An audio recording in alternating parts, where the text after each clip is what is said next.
মেঘা, ওই ছেলেটাকে দেখ কিভাবে আমাদের গাড়ির সামনে বসে আছে, দেখেও খারাপ লাগছে। হ্যাঁ দিদি, তুই ঠিকই বলেছিস। চল আমরা ওকে গিয়ে কিছু টাকা দিয়ে হেল্প করি। দাদা, এই নাও কিছু খেয়ে নিও। আমার টাকা লাগবে না ম্যাডাম। টাকা লাগবে না? তাহলে এইভাবে বসে আছো কেন এখানে? আমার খুব খিদে পেয়েছে, কিছু খাবার থাকলে আমাকে দিন। খাবার?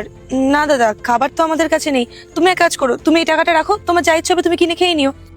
বলার জন্য অনেক ধন্যবাদ ম্যাডাম, কিন্তু আমার টাকা লাগবে না, আমার খাবার লাগবে।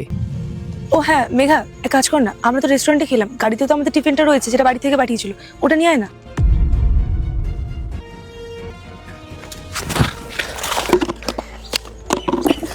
এতেই আমার হয়ে যাবে ম্যাডাম।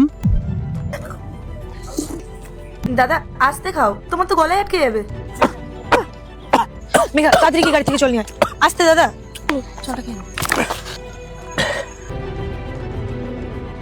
দাদা কোনো তাড়াহুড়ো নেই, তুমি আস্তে ধীরে খাও।